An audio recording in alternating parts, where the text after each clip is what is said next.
And welcome back.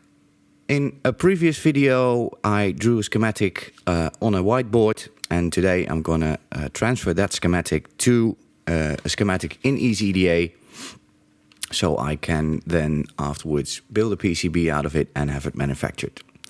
I usually start with gathering all the components. You can see here on the left there are some frequently used components like resistors, capacitors, etc. But not all components I'm going to need are in there. So I have to go to libraries and type in the part number I need, which is OPA 2134 PA, and I hit search. And then you can see there are a few classes like personal, LCSC, system. And there's also a class called user contributed. I usually go there. These are designs or parts users made, and you can find most parts in there. And then you go just down part number title, and you go down until you find a package you like or you need. I want this kind of package, which has all the pins labeled and numbered and actually looks like the chip. I find that much easier to work with. You also have to check the footprint. It says here it's a DIP 8 package, so that's okay. And you can see here this is the package or the footprint we're going to use when we're drawing up the PCB or designing the PCB. So you then just click place and place it anywhere in the schematic. Using your middle mouse button, by the way, you can zoom in and out, which is quite handy. I'll just place it somewhere over there. I also need a pot meter, which I'm going to use the RK097 series from Alps. These are quite good. Again, go to user contributed, and this is the one we need, the RK097122-1Z05. Again here, this is not the one I like, so I'm just gonna click a few until I find the one I like to work with. This looks great, but I know from previous attempts that this is not the correct schematic. It does have a correct footprint, but the schematic is not good. So I'm gonna go down until I find a good one. That's not it. That's also not it. It can take a while before you can find the one you actually need. But I think it's this one. No. Where did it go? Where did it go? No. Yeah, this is the one I need. I've used this before, and this is a good one, including a good footprint. So I'm going to hit place again and place it about there. Looking at the drawing we drew earlier, or I don't know why I say we, because it's me, but maybe that's has to do with a bit of interaction with the guys and girls, of course, who watch this video. We need 4 resistors per channel, so 4 resistors for the left channel and 4 for the right. That means we need 8 resistors in total. Go here over the left with the squiggly line. I like the squiggly line. That's US style, but I just like the squiggly line. You click the drop down menu and you select the component you want. These are all through hole, and these are surface mount, and I'm perfectly comfortable soldering 0805 by hand, so I just use 0805, and then you click it and we place them somewhere out of the way, because we're going to move them over to the op amp and the design we're going to make here in a while. But I'd just like to collect all the parts I need before I start laying them all out. So these are 8 resistors. We also need 2 capacitors. I'm using ceramic capacitors. Again, 0805. Just click it and click the symbol again and just place 2 capacitors somewhere over there. And that's it. That's all the components we need for now. So hit escape to go back to your normal cursor. We're going to start out just by zooming in a bit. And I'm going to start with V plus and V minus. Those are easy. You go over to wiring tools, and there you have a net port, it's called, and we just label them. Hitting R on a keyboard will rotate the part.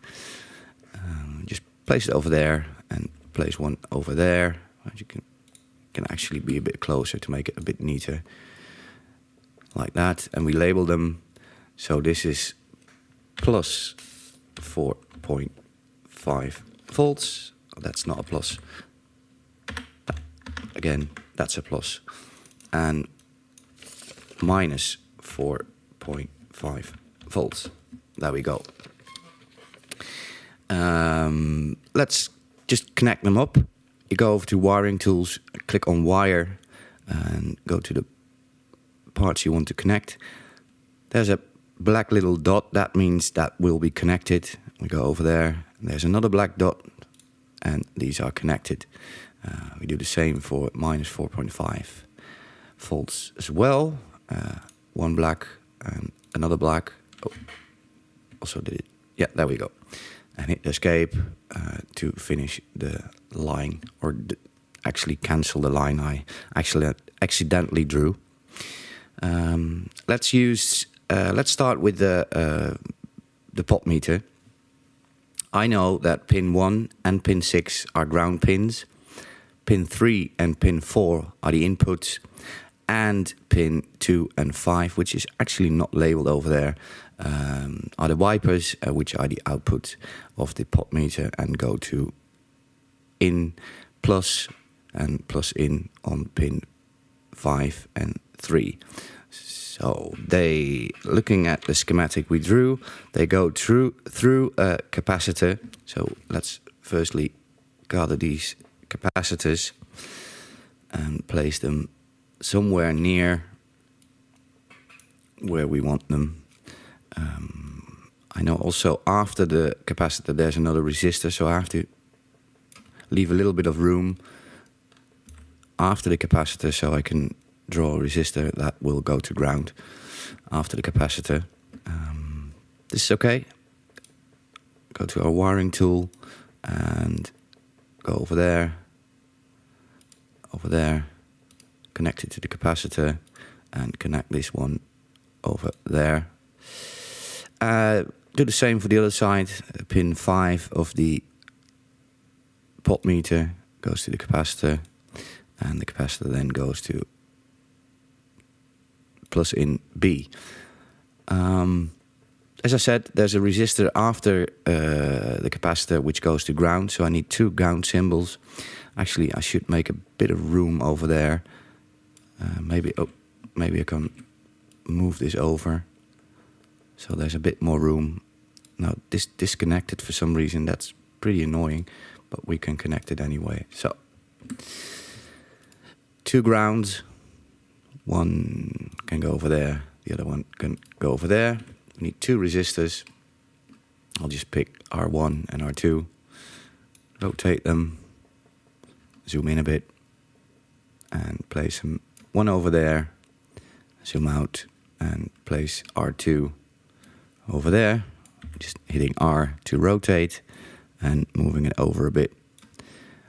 We then again need the wiring tool, search for the black dot, connect it, do the same to ground, and on the left channel we do the same. There we go.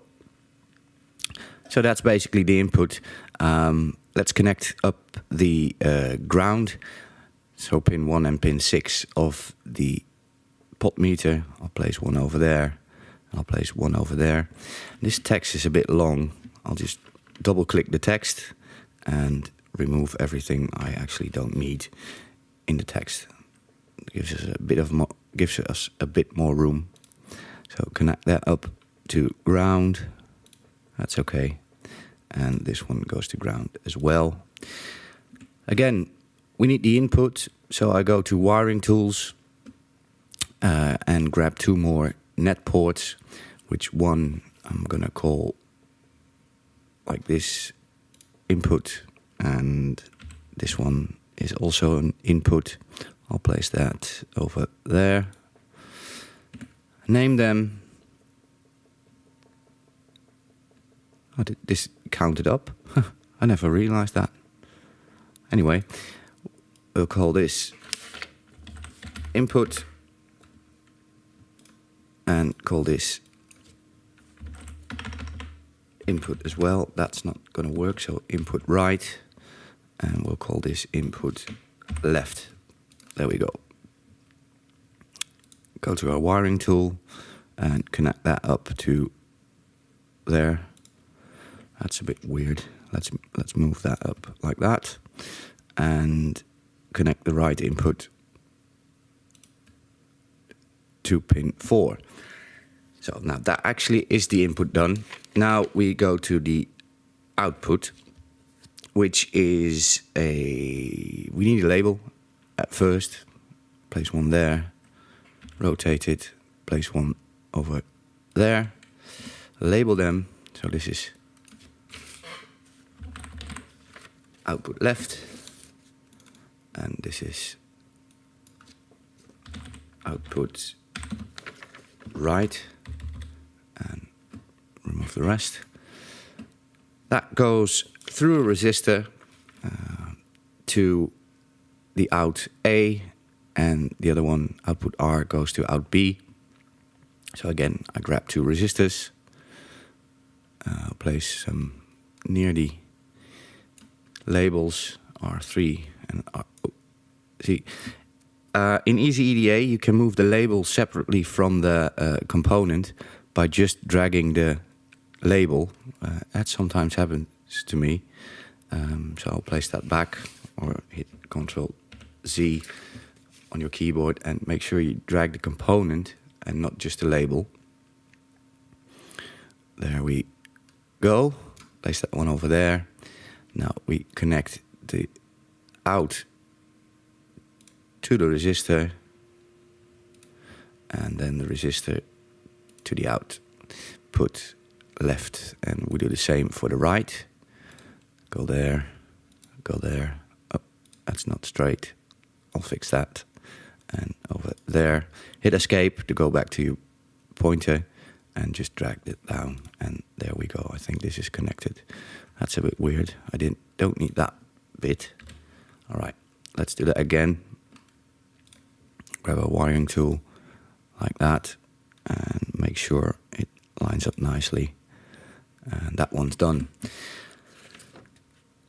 So we've got the outputs done. We've got the inputs done. Now we need the feedback loop, which goes to the negative in of the op amp. That one goes through a resistor. So we'll grab R5 and we'll place that over there, somewhere like that. We need R6 as well. Place that over there.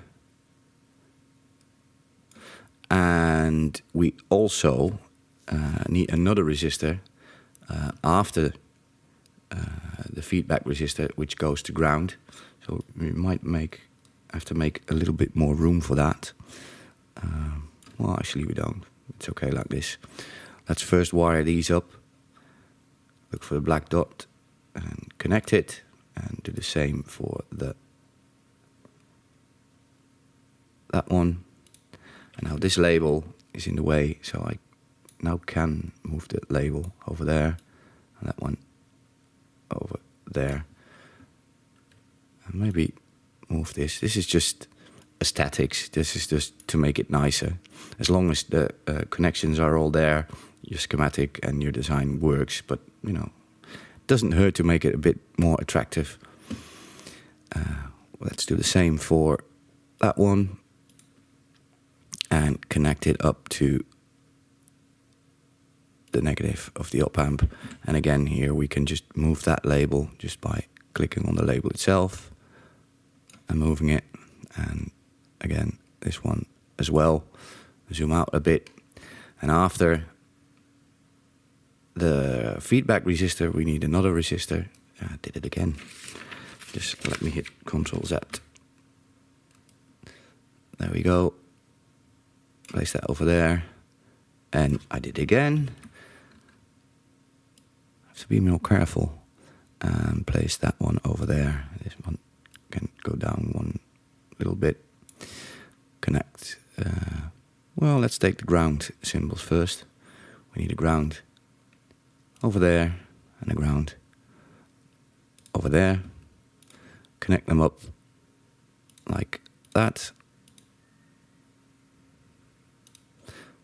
We still are using the wiring tool, so connect that one over there and that one over. Oh, I want it like this. Over there. And just have a quick check if we have everything. Yes, we do. So let's start labeling it. I'll start with the capacitors, which are 0.1 microfarad. There we go, 0.1 microfarad, and the other one as well. Just double click, and 0.1 microfarad. The output resistors are 47 ohms, so that's 47R. And this one is also 47R. The feedback resistors are 10K, so double click. Just have to add a 0 over there, so that's easy. The resistor after the feedback resistor is a 100K. I am sorry, is a 1K. So that's already correct. 1K over there, 1K over there. The resistor after the capacitor, that's a 100K. So we click the 1K, add 2 zeros, do the same on the other side, 2 zeros, and that's it. We're done. There are still 2 connections which are not used, which are connection 7 and 8 of the potentiometer. That's a switch. The potentiometer I use is a potentiometer with a switch, so when it's all the way left you can hear a little click and it's off, and when you turn it right you hear another click, the switch closes, and it also is then of course the pot meter. Next we are going to design the power supply. I'm going to do that in the top right corner over there, so I'll make some room by moving some components around. Can I move that as well? Come on, I want to move you.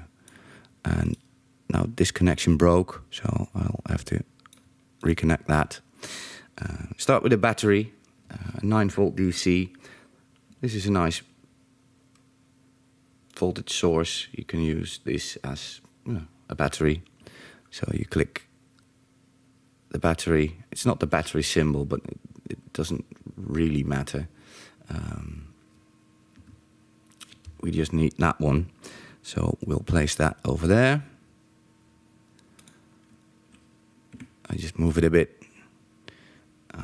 For the power supply we need 2 net ports, one which goes to the input of the switch and one that comes back from the switch back to our power circuit. So we'll place 2 net ports over here and one over there, and we call this BAT plus, and I call this one switch out. We also need these over there, so we have the switch out. I'll rotate that over there, and we have the BAT plus over there. That's maybe a bit close to each other. Let's zoom in a bit. Let's move this over. Come on. Move this over and move that over. Move that over. There we go. Just label them. This is BAT plus.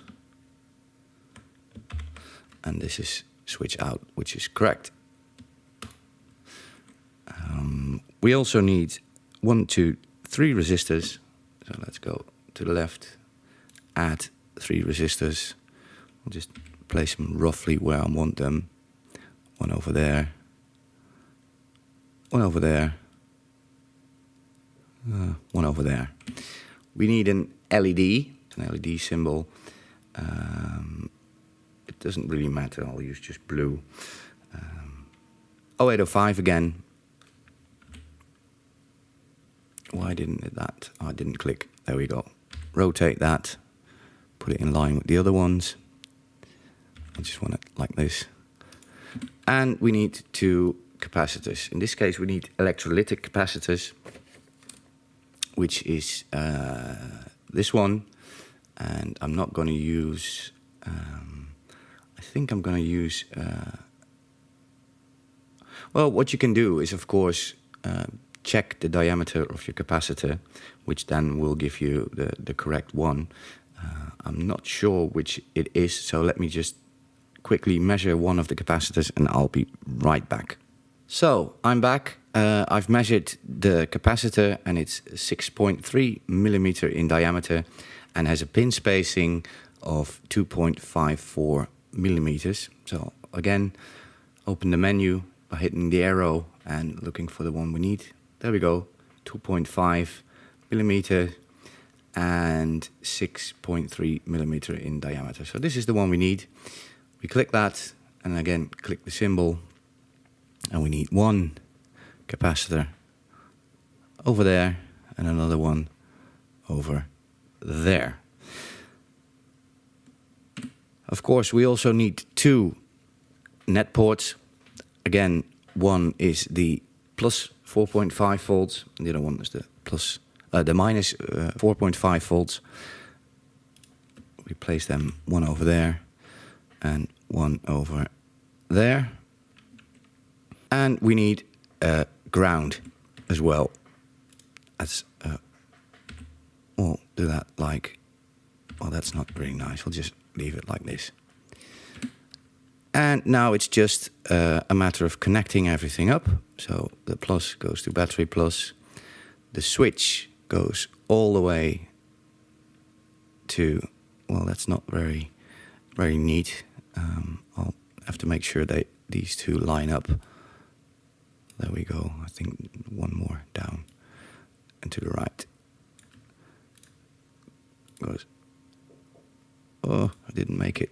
Just move this over a little bit up. Again, I forgot to label this correctly. So this is plus 4.5 volts. And this is negative 4.5 volts. There we go. We connect that resistor, and that capacitor to the plus side. We draw the negative side over there. And we connect the LED, that resistor, and that capacitor to the negative. These go straight through. This is just a resistor for the LED. These connect over there, and these connect over there. And then we connect this one over there and over there. Oh, that didn't work as I planned. We'll do that again. Control Z.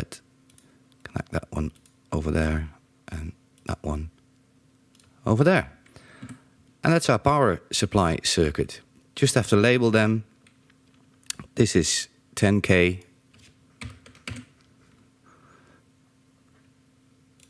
Well, don't need all that extra information. Just call it LED 1. Actually, we only have one LED, so why not just remove that one? This is 4K7.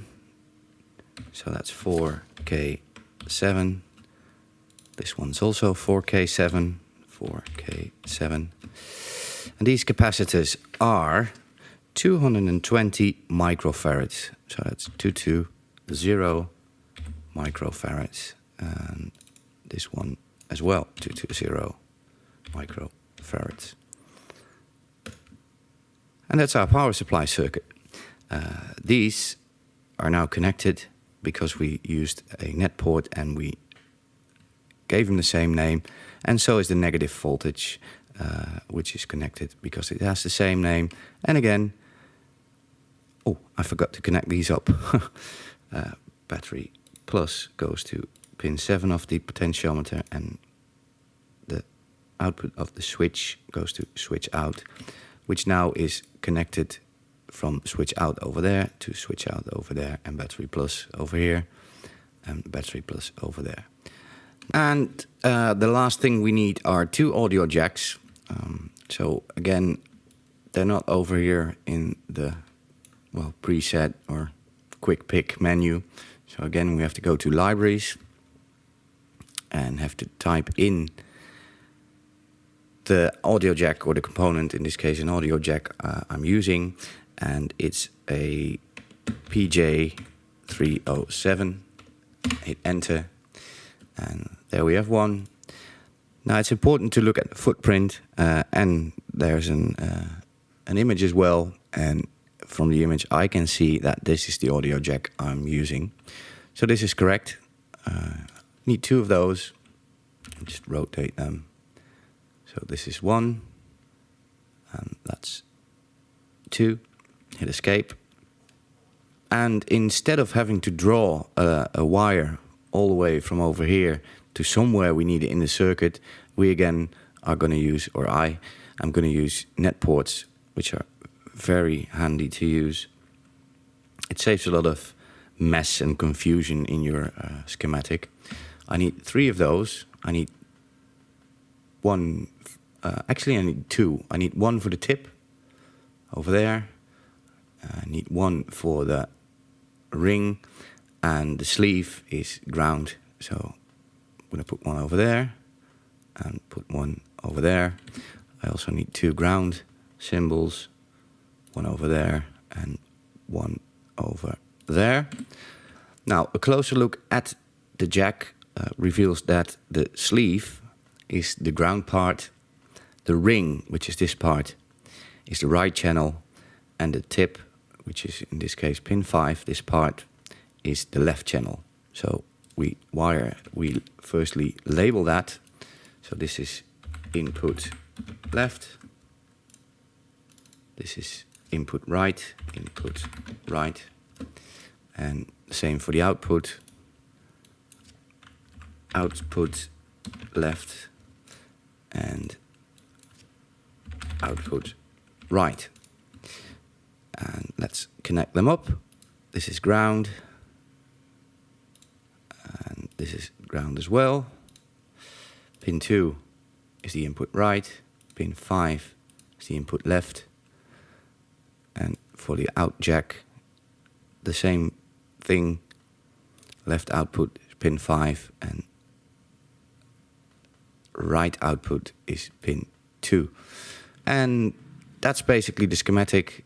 In the next video, I'm going up here and select convert to PCB, and we'll start designing a PCB. It's a bit of a lengthy video. I hope you learned something. If you have any comments, just leave them in the comment section below. Hit the like button, hit the subscribe button, and thank you, and see you next time. Bye bye.